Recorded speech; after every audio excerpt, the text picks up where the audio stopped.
바로의 생일날 요셉이 해석한 대로 술 맡은 관원장은 전직을 회복하였고 떡 맡은 관원장은 처형을 당했습니다. 요셉도 이 소식을 알게 되었을 것입니다. 요셉이 이 소식을 들은 다음부터 요셉은 아마도 하루하루 기다리면서 살았을 것입니다. 언제 나를 부를까? 내가 언제 석방이 되어질까? 하루를 기다리고, 이틀을 기다리고, 한 달을 기다리고, 6개월을 기다리고, 1년을 기다리고, 이렇게 요셉이 아마 기다림의 시간을 보냈을 것 같습니다. 그 기다림 속에는 기대와 낙심이 여러 차례 반복이 되었을 것 같습니다. 그러나 결국 요셉은 2년 동안 감옥에 있게 되었습니다. 때론 이 2년의 시간이 굉장히 낭비되는 것처럼 보여집니다. 왜 하나님 요셉을 빨리 석방을 시키지 아니하시고 왜 2년 동안 낭비하는 시간을 보내게 했을까? 하나님은 참 비효율적이다라는 생각을 하곤 합니다. 능력 많고 신실했던 충성스러운 복음의 종이었던 사도 바울도 2년 동안 가이사랴 빌립보에 감금이 되었습니다. 사도행전 24장 27절에 이태가 지난 후 브로기오 베스토가 벨릭스의 소임을 이어받으니 벨릭스가 유대인의 마음을 얻고자 하여 바울을 구류하여 두니라. 능력 많고 신실하고 충성된 사도, 이 사도 바울이 2년 동안 이렇게 감금되었습니다. 사도 바울은 분초를 다투면서 복음을 증거했던 사람입니다. 이 사람을 2년 동안 아무것도 하지 못하고 감옥에 가두는 것, 낭비하는 시간 같고 굉장히 복음사역에 비효율적인 것처럼 느껴집니다. 반대로 하나님께서는 스데반 집사와 야고보 사도와 같은 사람들을 너무나 이른 나이에 불러하셨습니다. 믿음의 정점에 서 있었던 두 사람을 하나님께서 복음사역을 제대로 감당하지도 못하고 그렇게 불렀습니다. 여러분, 그런 사람들을 저 오래 이 땅에 두면은 더 열심히 복음사역 감당하고 더 교회를 견고하게 만들 텐데 하나님은 그런 믿음이 좋은 사람들을 그렇게 젊은 날에 불러 가셨습니다. 하나님이 참 일을 비효율적으로 하는 것 같지 않습니까? 하나님 우리의 인생을 낭비하도록 인도하는 것 같지 않습니까? 그러나 여러분, 하나님은 효율성을 따지는 분이 아닙니다. 세상은 효율성을 강조하고 중요하지만 여러분, 하나님은 효율성을 강조하시는 분이 아닙니다. 만약에 효율성을 강조했다면 이 복음사역을 인간에게 맡기지 않고 천사에게 맡기면 아주 쉽게 간단하게 해결될 수 있습니다. 그런데 하나님께서 이 복음사역을 인간에게 맡기셨습니다. 더디가고 돌아가고 허송세월을 보내는 것처럼 느껴질 때도 있겠지만 그 또한 필요한 과정입니다. 오히려 여러분, 그럴 때일지라도 하나님과 동행하면, 하나님을 의지하고 하나님과 함께하면 오히려 그 길이 더 빠른 길이고 더 정확한 길이고 가장 지혜로운 길이고 더 효율적인 길이 될 수 있습니다. 기다려도 부르지 않는 2년의 시간이 요셉에게 낭비되는 시간이 아니요, 연단의 시간이고 훈련의 시간이고 배움의 시간입니다. 그 감옥은 왕의 죄수들이 들어오는 감옥이기 때문에 요셉은 2년 동안 더 왕정 교육을 배울 수가 있었습니다. 특별히 시편 105편 17절에 19절, 그가 한 사람을 앞서 보내셨으며 요셉이 종으로 팔렸도다. 그의 발은 차고에 차고 그의 몸은 쇠사슬에 매였으니 곧 여호와의 말씀이 응할 때까지라. 그의 말씀이 그를 단련하였도다. 여러분, 여호와의 말씀이 응하기까지 말씀이 그를 단련하였다. 감옥에서의 2년의 시간은 낭비의 시간이 아니라 말씀이 요셉을 단련하는 시간이었습니다. 말씀이 이루어질 때까지 인내하며 성숙해지는 그런 시간이었습니다. 요셉이 알았습니다. 요셉의 꾼 꿈을 하나님께서 반드시 이루실 것을 알고 있었습니다. 무엇을 통해서? 술 맡은 관원장과 떡 맡은 관원장, 3일 후에 복직되고 3일 후에 처형될 것이다. 하나님께서 그 꿈을 해석해 주었고 그대로 이루어졌습니다. 여러분, 요셉이 이 꿈이 그대로 이루어지는 것을 보면서 자신의 꿈도 반드시 하나님의 때에, 하나님의 시간에 이루어질 것을 믿고 기다렸던 것입니다.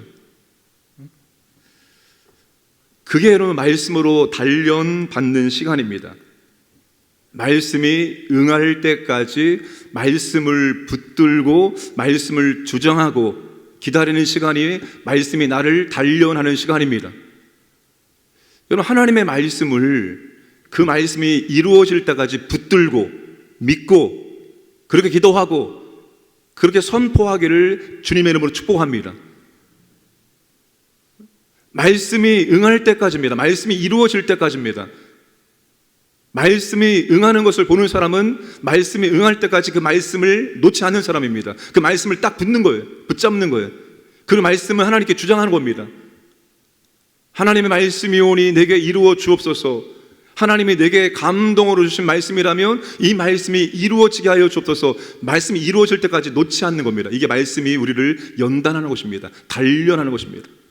많은 분들이 말씀을 붙잡고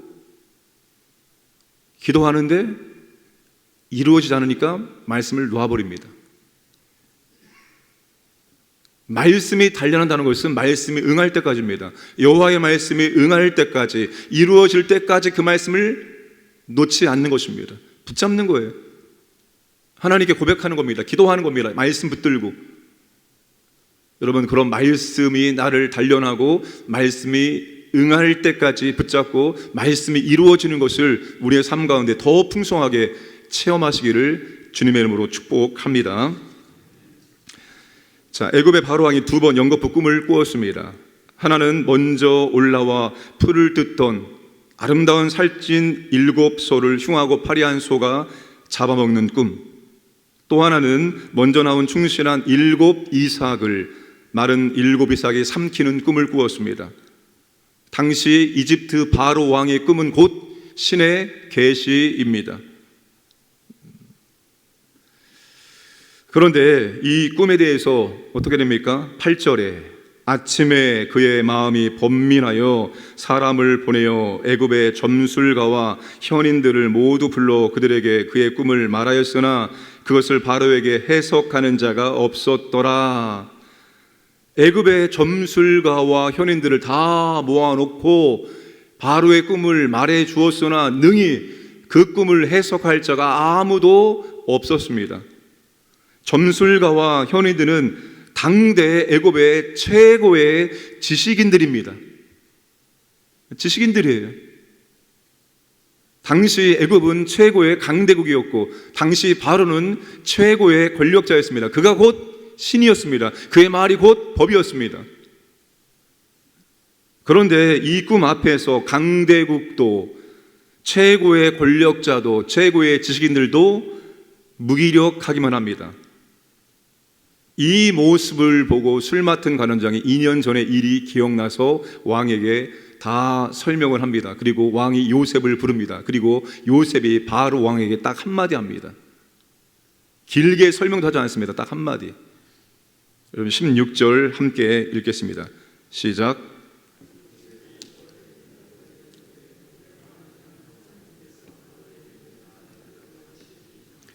당신이 고민하고 있는 문제, 당신이 풀지 못하는 문제의 답이 바로 하나님께 있습니다. 당신이 번민하고 있는 그 문제의 답이 하나님께 있습니다. 그런데 하나님의 답은 뭡니까? 편안한 대답을 해 주실 것입니다. 하나님의 대답은 바로 샬롬입니다. 하나님의 대답은 바로 평강입니다. 라고 요셉이 한마디를 합니다. 사랑하는 여러분, 인생의 모든 문제의 답이 하나님께 있습니다. 그리고 그 답은 샬롬입니다. 평강입니다. 근심, 걱정, 염려, 더 힘들고 어려운 문제들이 생길 때마다 그래서 우리가 하나님께 와서 하나님께 그 문제를 말하고 하나님부터 답을 들을 수 있어야 됩니다. 여러분, 하나님의 답은 샬롬입니다. 평강입니다. 하나님 우리에게 평강을 주기를 원하시지 우리를 고통스럽게 만들고 우리를 불안하게 만들고 우리를 무섭게 만들고 염려하게 만드는 분이 아닙니다. 하나님 우리에게는 좋은 것을 주기를 원하고 하나님 우리에게 샬롬을, 평강을 주기를 원하신다는 겁니다. 여러분, 세상 사람들, 바로 왕, 점술가, 현인들처럼 답을 알지 못해서 마음에 번민이 가득합니다. 근데 여러분, 이 답을 세상에서는 결코 얻을 수 없는 문제가 있습니다. 세상에서는 풀 수 없는 문제들이 가득합니다. 그 세상에서 풀 수 없는 문제를 누가 풀어줄 수 있습니까?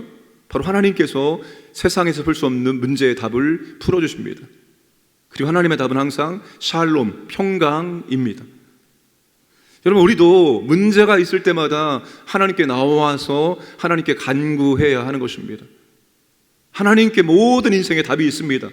우리의 미래를 정확히 알고 이끄시는 분이 하나님이기 때문에 우리의 삶에 만나는 문제들도 그 문제에 대한 답을 하나님께서 갖고 있습니다. 어떻게 하면 좋을지, 어떻게 풀어가야 될지 여러분 하나님께 있어요.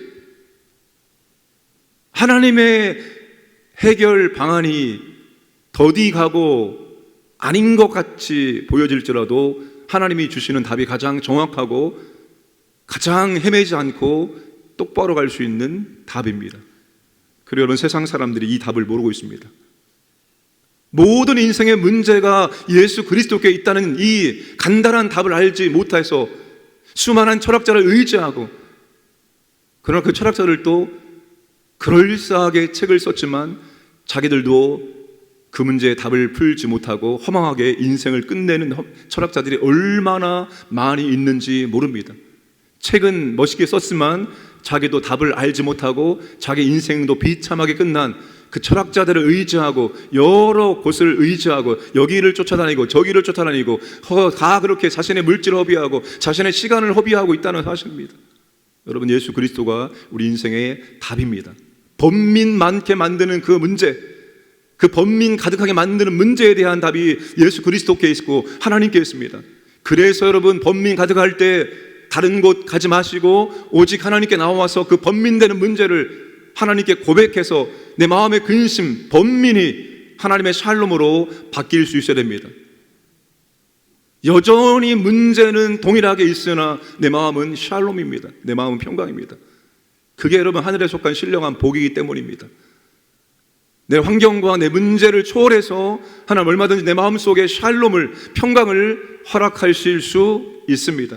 그러니 문제 있을 때마다 하나님께 나오셔서 하나님께 답을 구하시고 세상에 이 문제에 대한 답을 알지 못해서 방황하는 수많은 영혼들에게 예수 그리스도가 답이라고, 하나님이 답이라고 말해줄 수 있는 우리가 되기를 주님의 이름으로 축복합니다.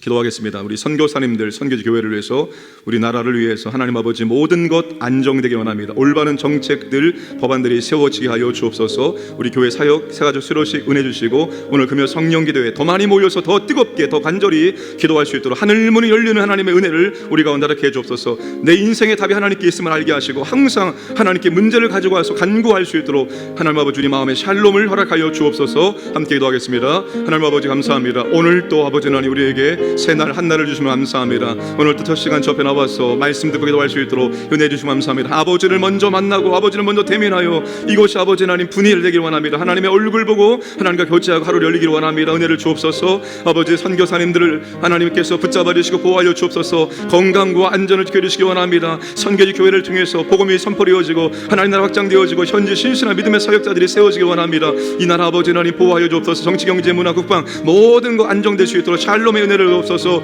특별히 아버지 올바른 정책들, 올바른 법안들이 통과되고 세워질 수 있도록 은혜를 주시고 악한 자들의 계획들이 무너지게 하여 주옵소서. 우리 교회 아버지 하나님 새가족 수료식 가운데 은혜를 주시옵소서. 진심으로 축하하고 나가기를 원합니다. 오늘 금요 성령 기도에 아버지 하나님 우리가 모여 기도할 때 하늘의 문이 열리고 하나님의 축복이 임하기를 원합니다. 성령의 임재와 강력한 권능이 우리 가운데 임할 수 있도록 역사하여 주옵소서. 인생의 답답한 문제를 가지고 주 앞에 나옵니다. 아버지 앞에 고합니다. 아버지 하나님 우리에게 샬롬을 허락하여 주옵소서. 문제 여전하고 환경 그대로 있지만 우리의 마음에 우리의 심령에 하나님의 평강이 충만하기를 원합니다. 아버지 하나님 모든 인생의 답이 주 앞에 있사오니 하나님께 나와 고백하고 하나님의 답을 듣고 그 답대로 순종함으로 말미암아서 그것이 가장 정확한 길이요 안전한 길임을 우리가 더욱더 경험할 수 있도록 역사하여 주시옵소서.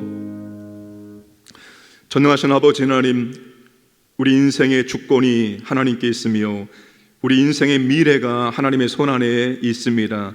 아버지 하나님, 우리가 인생을 살면서 답답한 문제, 근심되는 문제를 만날 때가 있습니다. 그때 그 문제의 답이 하나님께 있으며 하나님은 샬롬이라는 그 사실을 알고 더욱더 주 앞에 나와서 그 문제를 주 앞에 하라며 하나님께서 올바른 답을 구할 때 하나님 어떻게 해야 될지 알게 해 주시기를 원합니다. 그리고 아버지 하나님, 우리가 어떠한 상황일지라도 우리 마음속에 샬롬이 주장할 수 있도록 역사하시고 인도하여 주옵소서. 아버지 하나님, 세상 사람들 이 인생의 근심된 문제를 풀지 못해서 여기저기 기웃거립니다. 아버지 하나님, 헛된 곳에 가고 있습니다. 주여, 우리가 그들에게 모든 인생의 답이 그리스도께 있음을 고백하고 말할 수 있도록 도와주셔서 모든 인생의 그리스도 안에서 답을 찾을 수 있도록 인도하여 주옵소서. 주여, 하나님께서 내게 감동을 주신 말씀이 있다면 그 말씀이 응하기까지 이루어질 때까지 절대로 놓지 않게 하시고 그 말씀을 주 앞에 고백하며 하나님이 이루어질 때까지 아버지 하나님 붙들고 나아갈 수 있도록 은혜를 주셔서 말씀이 이루어지는 것을 우리의 삶을 통해서 더 풍성히 누리게 하여 주옵소서. 오늘도 우리 광연의 모든 가족들 하나님께서 보호하여 주옵소서. 악한 영들에게 보호해 주시고 모든 사건 사고로부터 보호해 주시기 바랍니다. 오늘도 아버지 하나님, 일상에서 하나님을 찾고 아버지를 발견하고 하나님의 은혜에 감사와 찬송을 올려드리며 아버지와 동행하는 복된 날 되게 하여 주옵소서. 감사드리며 모든 말씀 예수님의 이름으로 기도드리옵나이다. 아멘.